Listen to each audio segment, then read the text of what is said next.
Class आज हम लोग देखेंगे एनसीईआरटी क्लास 9th का एक्सरसाइज 1.5। एक्सरसाइज 1.5 को देखने से पहले हम लोग कुछ इम्पोर्टेंट एक्सपोनेंशियल रूल देखेंगे। Exponents rule of exponent.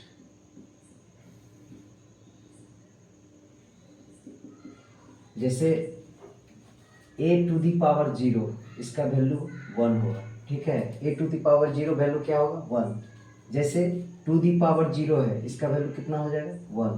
3 to the power 0 है, इसका वैल्यू कितना होगा 1। मीन्स कोई भी नंबर है उस पर यदि पावर 0 हो तो वो क्या हो जाएगा 1 हो जाएगा, ठीक है। यहाँ पे a को हम लोग क्या बोलेंगे बेस, इसको क्या बोलेंगे बेस, और इसको क्या बोलेंगे पावर या तो एक्सपोनेंट, ठीक है। ए को क्या बोलेंगे बेस, और ये जो पावर इसको क्या बोलेंगे, यहाँ पे जो है उसको क्या बोलेंगे पावर। उसी तरह similarly a square equal to को हम लिख सकते हैं ए मल्टीप्लाई ए, या तो जहाँ पे ए मल्टीप्लाई ए होगा उसको क्या लिख सकते हैं ए टू द पावर 2, या तो ए टू द पावर 2 होगा तो उसको क्या लिख सकते हैं a multiply A. Similarly A Q को क्या लिख सकते हैं ए मल्टीप्लाई ए, ठीक है। या तो a into a equal to क्या लिख सकते हैं ए क्यू, ठीक है। जैसे यही यदि रहेगा टू दी पावर 2 तो ये हो जाएगा 2 मल्टीप्लाई 2। 4 दी पावर 2 ये होगा 4 मल्टीप्लाई 4, ठीक है। या 6 टू दी पावर 3 ये होगा 6 मल्टीप्लाई 6, ठीक है। अब देखेंगे जैसे मेरे पास बेस है a to the power n, इस पे पावर m रहेगा तो ये हो जाएगा a to the power m into n, ठीक है, या तो n इंटू m, ठीक, ऐसा हो जाएगा a to the power n into m। यदि मेरे पास रहा base a to the power n into a to the power m equal to हो जाएगा, ये दोनों बेस क्या है सेम, और मल्टीप्लाई में है तो पावर क्या हो जाएगा जुड़ जाएगा, that means a to the power n plus m हो जाएगा, ठीक है। यदि मेरे पास हो a to the power n divided a to the power m, अर्थात इसको हम ऐसे भी लिख सकते हैं a to the power n upon a to the power m, ये हो जाएगा equal to a to the power n minus n, ठीक है। यहाँ पे पावर डिवाइडेड में पावर क्या हो जाएगा माइनस हो जाएगा, ठीक है। डिवाइड में मल्टीप्लाई में पावर क्या होता है ऐड हो जाता है। यदि बेस सेम हो तो पावर मल्टीप्लाई में पावर ऐड हो जाएगा, यदि बेस सेम हो तो डिवाइडेड में पावर क्या हो जाएगा माइनस हो जाएगा, ठीक है। अब हम लोग देखेंगे a to the power n into a to the power n into b पे पावर n। यहाँ बेस अलग अलग है बट पावर सेम है तो इसको हम लिख सकते हैं a into b to the power n, ठीक है। यदि बेस अलग अलग हो और पावर सेम हो तो a b पे पावर n हो जाएगा, ठीक है। एक और है यहाँ पे, यदि a n रूटेंडर a ये हो जाएगा a to the power 1 upon n, ठीक है। इसको जैसे हम लोग देखेंगे, सपोज कि यहाँ पे 3 है यहाँ पे 5 है, इसलिए हो जाएगा 5 टू दी पावर 1 अपॉन 3, ठीक है। अब हम लोग इसी एक्सपोनेंट्स रूल से हम लोग इस एक्सरसाइज को करेंगे। फिर से देखेंगे a टू दी पावर 0 उसका वैल्यू हमेशा क्या होगा 1। ए स्क्वायर को हम लोग क्या लिख सकते हैं a multiply A. Similarly A into 8 को हम लोग क्या लिख सकते हैं ए स्क्वायर। उसी तरह ए क्यूब को क्या लिख सकते हैं a multiply a to the power 4 को क्या लिख सकते हैं a into a multiply a 4 times, ठीक है। उसके बाद a to the power n to the power m, यदि बेस ए है और उस पे पावर एन है उस पे भी पावर है, इसको हम ऐसा लिख सकते हैं ए टू दी पावर, ये दोनों मल्टीप्लाई होगा that means n into m. उसी तरह बेस यदि सेम हो और मल्टीप्लाई में हो, पावर अलग अलग हो तो ये दोनों पावर क्या हो जाता है ऐड हो जाता है। बेस सेम हो, पावर अलग अलग हो और डिवाइड में हो तो पावर क्या हो जाता है डिफरेंट माइनस हो जाता है। उसी तरह यदि बेस अलग अलग हो बट पावर सेम हो तो a b to the power n हो जाएगा। यहाँ पे रूट अंडर ए, यहाँ पे n हो या कोई भी संख्या हो तो a to the power 1 upon n हो जाएगा। जैसे कि 3 इस पे है, रूट अंडर 5 ये हो जाएगा 5 टू दी पावर 1 अपॉन 3, ठीक है। अब हम लोग इसी रूल से हम लोग एक्सरसाइज 1.5 करने वाले हैं, ठीक है। हम लोग एक्सपोनेंट्स रूल्स पे ही इस एक्सरसाइज 1.5 को देखेंगे। इसमें पहला है 1 find 64 to the power half, है ना। तो इसको हम लोग सॉल्व करेंगे। उसी रूल से जो हम लोग अभी पढ़े हैं एक्सपोनेंट रूल, उसी का यूज करके हम लोग इस सब का सॉल्यूशन निकालेंगे। जैसे 62 पावर कितना है हाफ, नीचे 2 है तो हमको इस तरह का पावर सोचेंगे। 64 को हम लोग क्या लिख सकते हैं 8 मल्टीप्लाई 8, 64 को क्या लिख सकते हैं 8 मल्टीप्लाई 8, दैट मीन्स 8 का होल स्क्वायर। इस पे पावर कितना है हाफ। अभी हम लोग पढ़े हैं a to the power n पे पावर m, इस तरह का बेस a हो उस पे पावर n, इस पे पावर n, ये कैसा फॉर्म में आ जाता है a to the power n into m, ठीक है। उसी तरह अब यहाँ सिमिलरली देखते हैं a टू द पावर कितना है 2, इस पे पावर कितना हाफ, तो ये कितना हो जाएगा 8 to the power 2 multiply half, इस रूल से। दैट मीन्स 8 पे मल्टीप्लाई 8 पे पावर 2 और मल्टीप्लाई हाफ, ठीक है। यहाँ a के जगह पे 8 है, n के जगह पे 2 है और m के जगह पे हाफ है। That means 8 to the power 2 multiply 1/2, जैसे a पे पावर n पे पावर m, ये हो जाता है a पे पावर n इंटू m। उसी तरह 8 का स्क्वायर है 8 टू द पावर 2 पे पावर हाफ, ये हो जाएगा 2 मल्टीप्लाई हाफ, ठीक है। यहाँ से 2 से 2 क्या आ जाएगा कट जाएगा और यहाँ पे क्या बच जाएगा 8 to the power 1। That means 8 के पावर 1 कितना हो जाएगा 8, यही हमारा क्या हो जाएगा आंसर हो जाएगा, ठीक है। इसको नहीं आएगा तो इसको हम लोग फैक्टर भी कर सकते हैं। जैसे 64 है, डायरेक्ट यदि नहीं सोच सकते आप फैक्टर कर लेंगे 2 3 जा, फिर 16 बार में, फिर 8 बार में, फिर 4 बार में, फिर 2 बार में। हमको 2 का स्क्वायर सोचना है तो कितना सोचेंगे 2 2 जा 4, 4 2 जा 8 और 2 2 जा 4, सॉरी 2 2 जा 4 और 4 2 जा 8, दैट मीन्स 8 मल्टीप्लाई 8, इसको हम लोग क्या सकते हैं 8 का होल स्क्वायर, ठीक है। अब हम लोग दूसरा सिमिलरली इसी रूल पे करेंगे, ठीक है।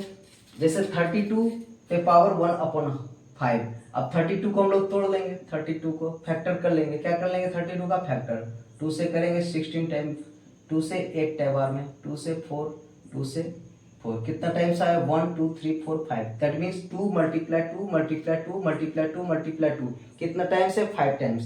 इसको हम लोग क्या लिख सकते हैं टू दी पावर 5, ठीक है। 32 को क्या लिख सकते हैं टू दी पावर 5, 32 को 5 टाइम्स मल्टीप्लाई करेंगे तो कितना आ जाएगा 32। जैसे यहाँ पे 2 मल्टीप्लाई 2 मल्टीप्लाई 2 मल्टीप्लाई 2 मल्टीप्लाई 2, 2 2 जा 4, 4 2 जा 8, 8 2 जा 16, 16 2 जा 32, दैट मीन्स इसको हम लोग क्या लिख सकते हैं टू दी पावर 5, है ना। यानी 32 को हम लोग क्या लिख सकते हैं 32 को हम लोग लिख सकते हैं टू दी पावर 5, तो यहाँ पे 32 को हम लोग क्या लिख दिया टू दी पावर 5। अब इस पे पावर कितना है 1/5, अब इस पे पावर कितना है 1/5। तो अब हम लोग का ये एक्सपोनेंट रूल में देखे थे क्या, सेम वही a to the power n, इस पे पावर m है, ये क्या हो जाएगा a पर पावर n इंटू m, ठीक है। उसी तरह देखिए a के जगह पे यहाँ क्या है 2, n के जगह पे क्या है 5 और m के जगह पे क्या है 1/5। तो इसको हम लोग क्या लिख सकते हैं, इसको हम लोग लिख सकते हैं to the power 5 multiply to the power 5 multiply 1/5, ठीक है।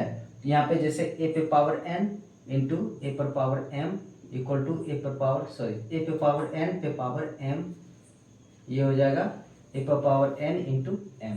तो a के जगह पे 2 लिख दिए, n के जगह पे 5, तो 5 मल्टीप्लाई m 1/5, ये 5 से 5 कट जाएगा, यहाँ पे टू दी पावर 1 आ गया, ये कितना आ जाएगा 2 आ जाएगा, यही इसका क्या है आंसर, ठीक है। सिमिलरली इसका 3 नंबर देखेंगे, यही रूल से ये भी बनेगा। सबसे पहले क्या करेंगे इसका फैक्टर करेंगे और किस टर्म में लाना है 3 के पावर में, है ना। तो हम इसको क्या लिख सकते हैं 5 टू दी पावर 3, 125 को क्या लिख सकते हैं 5 टू दी पावर 3। नहीं आएगा तो हम लोग फैक्टर भी कर सकते हैं, जैसे 125 है 5 2 जा 5 5 जा 5 5 जा, ये कितना आ गया 5 multiply 5 multiply 5, that means 5 to the power 3। 5 को 3 बार मल्टीप्लाई कीजिए, या तो 5 पे पावर क्या लिख दीजिए 3, और इस पे पावर मेरे पास कितना है 1/3, है ना। इस पे पावर कितना है 1/3, 1/3। अब a इसी तरह यहाँ पे इस एक्सपोनेंट फार्मूला के रूल पे a to the power n into a to power m, ये क्या हो जाएगा a पे power n into m।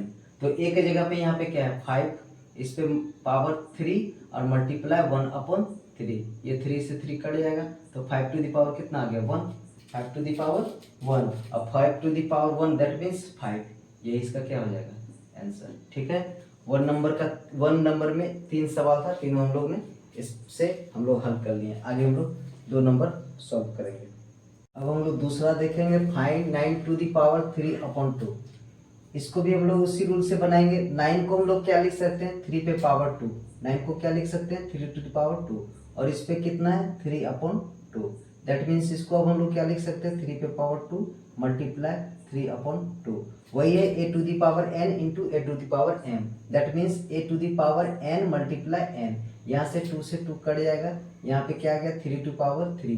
That means 3 का पावर 3 मीन्स 3 मल्टीप्लाई 3, तो 3 3 जा 9, 9 3 जा 27। ये इसका क्या हो गया आंसर हो गया। ठीक है, उसी तरह दूसरा में हम लोग देखेंगे 30 टू दी पावर 2/5। अभी 32 को हम लोग क्या लिखे थे 2 टू दी पावर 5 क्या लिखे थे, तो इसको हम लोग क्या लिख सकते हैं 2 दी पावर 5। और इस पे पावर कितना है 2/5। इसको हम लोग क्या लिख सकते हैं 2 पे पावर 5 अब मल्टीप्लाई 2/5। उसी तरह a पे power n into a to power n। यहाँ से 5 से 5 क्या हो जाएगा कट जाएगा, यहाँ पे क्या आ जाएगा 2 दी पावर 2। दैट मीन्स कितना आ जाएगा 4 आ जाएगा। ठीक है, 4 इसका आंसर हो जाएगा। ठीक, यही इसका आंसर हो जाएगा। अब तीसरा हम लोग देखेंगे 16 पे पावर 3/4। हमको 4 के रूप में लाना है, दैट मीन्स 16 को हम कितना टाइम्स तोड़ेंगे इसका 4 पावर हो जाएगा। जैसे 16 को फैक्टर करेंगे 2 8 जा 2 4 जा और 2 2 जा। That means 2 multiply 2 multiply 2 multiply 2, 2 की पावर कितना हो जाएगा 4। इसको हम लिख सकते हैं 2 multiply 2 multiply 2 multiply 2। That means 2 the power 4। तो 16 को हम लोग क्या लिख सकते हैं 2 दी पावर 4 और इस पे पावर कितना है 3/4। ठीक है, इसको हम लिख सकते हैं 2 दी पावर 4 और 2 दी पावर 4 पे पावर कितना 3/4। 16 को क्या लिख सकते हैं 16 को लिख सकते हैं 2 दी पावर 4। ठीक है, तो अब यहाँ पे क्या आ जाएगा, ये a आ गया a to the power n into a to power m। तो ये आ जाएगा 2 दी पावर 4 और मल्टीप्लाई 3/4। ये 3 से 3 कट जाएगा, 2 दी पावर कितना आ गया 3, 2 दी power 3। That means 2 multiply 2 multiply 2 means 8 हो जाएगा आंसर। इसका क्या आ जाएगा 8 आंसर आ जाएगा। उसी तरह 4 नंबर देखेंगे 125 टू दी पावर कितना है -1/3। तो 125 को ऐसा तोड़ेंगे कि पावर कितना आ जाए 3 आ जाएगा। तो 125 को यदि तोड़ेंगे पावर किस में आना चाहिए 3 के पावर के रूप फॉर्म में आना चाहिए। तो 5 से 5 2 जा 5 5 जा 5 5 जा 3 बार में, यानी कि 5 मल्टीप्लाई 5 मल्टीप्लाई 5। दैट मीन्स 5 का whole cube. 5 multiply 5 multiply 5 equal to 125। That means 125 को हम लोग क्या लिख सकते हैं 5 मल्टीप्लाई 5 मल्टीप्लाई 5। दैट मीन्स 125 को लिख सकते हैं 5 टू दी पावर कितना 5 टू दी पावर लिख सकते हैं 3 और इस पे पावर कितना है 5 टू दी पावर 3। 125 को लिख सकते हैं 5 टू दी पावर 3 और इस पे पावर कितना है -1/3। उसी तरह यहाँ पे क्या हो जाएगा 5 पे पावर 3 मल्टीप्लाई a पे पावर n इंटू a पे पावर n -1/3। ये 3 से 3 कट जाएगा। अब मेरे पास क्या आ गया 5 पे पावर -1। अब 5 पे पावर -1 है तो यहाँ पे एक चीज हम लोग देख सकते हैं, जैसे a टू दी पावर -1 है। ठीक है, a टू दी पावर -1 है तो इसको लिख सकते हैं 1/a। x पे पावर -1 है तो इसको लिख सकते हैं 1/x। 2 दी पावर -1 है इसको लिख सकते हैं 1/2। उसी तरह 5 पे पावर -1 है इसको लिख सकते हैं 1/5। ठीक है, a पे power a to the power -1 इसको लिख सकते हैं 1/a। 5 पे पावर माइनस इसको लिख सकते हैं 1/5। x टू दी पावर -1 इसको लिख सकते हैं 1/x। अब जैसे रहे a to the power -2, a to the power -2 इसको लिख सकते हैं 1/a to the power square. यदि x टू दी पावर -3 इसको लिख सकते हैं 1/x का होल क्यूब। उसी तरह यदि रहे 2 पे पावर -3 इसको लिख सकते हैं 1/2 दी पावर 3। ठीक है, तो यहाँ पे 5 टू दी पावर -1 है, दैट मीन इसको हम लोग क्या लिख सकते हैं 1/5। यही हमारा क्या हो जाएगा आंसर हो जाएगा। ठीक है, यही हमारा क्या हो जाएगा आंसर हो जाएगा। ठीक, एक्सरसाइज का तीसरा देखेंगे, इसमें सिंप्लीफाई। सिंप्लीफाई दैट मीन्स इसको हल करना है, सॉल्व करना है।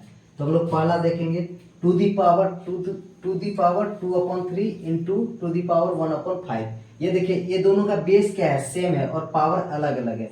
मैंने ये बताया था a to the power exponent rule होता है a पे पावर n मल्टीप्लाई a पर पावर m। यदि बेस सेम हो, बेस दोनों का क्या है सेम है और पावर अलग अलग, दैट मीन्स इसको हम लोग लिख सकते हैं a to the power n plus m। अब यहाँ पे हम लोग देखते हैं बेस सेम है, a के जगह पे क्या है यहाँ 2 2 है, यहाँ पे a है यहाँ 2 2 है और पावर यहाँ n m है और यहाँ 2/3 यहाँ 1/5 है। तो क्या करेंगे a पे पावर n प्लस n, यहाँ पे पावर क्या हो जाएगा ऐड हो जाएगा। दैट मीन 2 की पावर क्या हो जाएगा 2 पे पावर होगा 2/3 प्लस 1/5। ठीक है, तो यहाँ से हो जाएगा 2 पे पावर, ये दोनों सरल कर लेंगे हम लोग, फ्रैक्शन का एडिशन करेंगे तो यहाँ पे कितना आ जाएगा, ये दोनों कैल्शियम 3 5 कैल्शियम आ जाएगा 15। ठीक है, 5 जा 15, 5 बार में 5 से 2 मल्टीप्लाई हो जाएगा 10 हो जाएगा, और 5 3 जा 15, अब 3 को 1 से मल्टीप्लाई करेंगे 3, दैट मीन्स ये क्या आ जाएगा 2 दी पावर 10 प्लस 3 13/15 आ जाएगा। यही हमारा क्या हो जाएगा आंसर हो जाएगा। ठीक है, फिर से एक बार देख लेते हैं, दोनों बेस सेम है, बेस क्या है मेरे पास सेम है और पावर अलग अलग है, यानी कि ए पे पावर n इंटू ए पे पावर n, दोनों का बेस सेम है, पावर अलग अलग है और मल्टीप्लाई में है। ठीक है, बेस सेम हो, पावर अलग अलग हो और दोनों आपस में मल्टीप्लाई में हो, ये किस रूल में काम करेगा, a to the power n plus a पे पावर n। यदि बेस सेम हो, मल्टीप्लाई में हो, पावर अलग अलग हो, तो पावर क्या हो जाता है, जुड़ जाता है। तो यही यहाँ पे मैंने देखा कि बेस दोनों का सेम है और दो पावर अलग अलग है और मल्टीप्लाई में है, दोनों का बेस क्या किए, ऐड कर दिए, यहाँ फ्रैक्शन के ऐड से हम लोग बना दिए, टू द पावर कितना आ गया 13/15। ठीक है, सिमिलरली दो देखेंगे हम लोग, कितना है 1/3 टू पावर 3। यहाँ पे देखिए ये हो रहा है ए पे पावर n पे पावर m, इसको क्या लिख सकते हैं, ए पे पावर n इंटू m। तो ये 1 टू दी पावर 7 तो 1 ही हो जाएगा। अब 3 पे पावर 3 मल्टीप्लाई 7, तो 3 मल्टीप्लाई 7 कितना आ जाएगा, यहाँ पे कितना आ जाएगा, 3 मल्टीप्लाई 7 कितना आ जाएगा, 3 मल्टीप्लाई 7, इसको ऐसे लिख सकते हैं, इसको हम लोग ऐसे लिख सकते हैं 1/3 पे पावर कितना 21। ठीक है, अब देखिए यदि मेरे पास आ जाए ए पे पावर -1 तो इसको लिख सकते हैं 1/a। ठीक है, लेकिन मेरे पास आ जाए ए पे पावर n तो इसको हम लोग लिख सकते हैं ए पे पावर -n। ठीक है, इसको यदि ऊपर ले जाना है तो पावर क्या हो जाएगा, -n हो जाएगा। ये भी एक रूल है, जैसे ए पे पावर जैसे 1/a to the power n हो जाए, जैसे क्या हो जाए 1/a to the power n हो जाए, तो इसको हम लोग लिख सकते हैं ए पे पावर -n। ठीक है, यदि 1/a to the power n हो, इसको लिख सकते हैं a to the power -n। Similarly यहाँ पे 1/3 पे पावर कितना है 21, तो इसको लिख सकते हैं 3 पे पावर -21। ठीक है, अब यहाँ पे इसको इसमें लिख सकते हैं, that means 1/a to the power n equal to a पे पावर -n। ठीक है, इस रूल से यहाँ पे हुआ है 1/a, ए के जगह पे यहाँ 3 है, पावर यहाँ n है तो यहाँ 21 है, यहाँ पे ए पे -n हो गया तो यहाँ पे 3 पे -21 हो गया। यही हमारा क्या हो गया, आंसर हो गया। ठीक है, अब हम लोग इसका तीसरा और चौथा पार्ट देखेंगे। अब हम लोग देखेंगे इसका तीसरा, यहाँ पे 11 to the power half upon 11 to the power 1/4। ये यहाँ पे हम लोग एक्सपोनेंट रूल देखे थे क्या, ए पे power n a to the power n upon a to the power n। ये क्या होता था, यदि बेस सेम है और डिवाइड में है, बेस सेम है और क्या है डिवाइड में है, तो ये क्या हो जाता है ए पे पावर n माइनस m, ये इसका डिफरेंस हो जाता है, ये पावर का क्या हो जाता है डिफरेंस हो जाता है, ए पे पावर n माइनस m हो जाएगा। उसी तरह सिमिलरली यहाँ पे बेस क्या है, यहाँ पे 11 सेम है, बेस सेम हो और किसमें हो डिवाइड हो, तो पावर क्या हो जाता है सब्ट्रैक्ट हो जाएगा। ठीक है, यदि बेस क्या हो सेम हो, पावर अलग अलग हो और डिवाइड में हो, तो क्या हो जाता है पावर दोनों का क्या हो जाता है डिफरेंस हो जाता है। तो यहाँ पे बेस क्या है 11, यहाँ पे 11 लिख देंगे टू दी पावर 1/2, ए के n के जगह पे 1/2 और m के जगह पे 1/4, दैट मीन्स -1/4 हो जाएगा। ठीक है, अब हम लोग इसको फ्रैक्शन का एडिशन कर देंगे, सब्ट्रैक्शन। ठीक है, तो यहाँ पे क्या आ जाएगा 11 टू दी पावर, नीचे एलसीएम लेंगे 2 4 का तो 4 आ जाएगा, 2 2 जा 4 कितना टाइम्स 2 टाइम्स, 2 से 1 में मल्टीप्लाई होगा 2 माइनस 4 1 जा 1 1 से मल्टीप्लाई करेंगे तो 1। यहाँ पे आ गया 11 टू दी पावर कितना 11 टू दी पावर 2 में से 1 जाएगा तो 1/4, ये कितना आ गया 11 टू दी पावर 1/4, ये हमारा क्या हो गया आंसर। ठीक है, फिर से देख लेंगे, यहाँ पे बेस क्या है सेम है और डिवाइड में है और पावर अलग अलग है, तो क्या होगा a to the power n minus m हो जाएगा। ठीक है, ए के जगह पर क्या है 11 और n के जगह पे हाफ और m के जगह पे 1/4, that means 11 to the power 1/2 minus 1/4। यहाँ पर सिंप्लीफिकेशन किए, 4 का एलसीएम लिए, 2 2 जा 4 2 टाइम्स में, 2 को 1 से मल्टीप्लाई किए 2 माइनस 4 1 जा 4 1 टाइम्स, 1 को 1 से मल्टीप्लाई करेंगे 1, अब दैट मीन 2 से 1 को सब्ट्रैक्ट करेंगे तो आएगा 1 divided 4, that means 11 to the power 1/4, यही हमारा इसका क्या है आंसर। उसी तरह यहाँ 4 नंबर देखेंगे, यहाँ पे बेस अलग अलग है, यहाँ पे हम लोग देखे थे ए पे पावर n इंटू बी पे पावर n। यदि बेस अलग अलग हो और पावर सेम हो, यहाँ पे क्या दिया हुआ है बेस अलग अलग है, यहाँ पे 7 है यहाँ पे 8 है, दैट मीन्स बेस अलग अलग बट पावर सेम है, यहाँ भी पावर हाफ है, यहाँ पे भी पावर हाफ है, तो इसको हम लोग क्या लिख सकते हैं, ए इंटू बी पे पावर एन। इसको क्या लिख सकते हैं, a into b to the power n. तो हम लोग यहाँ पे देखते हैं बेस सेम है, तो यहाँ बेस अलग अलग है, पावर सेम है, तो ये दोनों मल्टीप्लाई हो जाएगा, 7 मल्टीप्लाई 8 टू दी पावर 1/2। ठीक है, जैसे ए बी अलग अलग बेस है, पावर सेम है, एन इंटू एन, तो क्या करेंगे, इस दोनों को मल्टीप्लाई कर देंगे, ए मल्टीप्लाई बी, और इस पे पावर क्या कर देंगे, एन। उसी तरह यहाँ पे बेस अलग अलग है बट पावर सेम है, तो हम लोग क्या करेंगे, ये दोनों को मल्टीप्लाई कर देंगे, 7 multiply to the power half. ठीक है, तो ये मेरे पास आ जाएगा 7 8 जा 56, इस पे पावर कितना हो जाएगा, हाफ। यही हमारा क्या हो गया, आंसर हो गया। ठीक है, तो हम लोग का ये चैप्टर 1 में एक्सरसाइज 1.5 ये लास्ट एक्सरसाइज था, एनसीईआरटी क्लास 9th का 1 चैप्टर कंप्लीट हो चुका है। अब नेक्स्ट वीडियो में हम लोग चैप्टर 2 का एक्सरसाइज 2.1 देखेंगे। ठीक है, थैंक यू।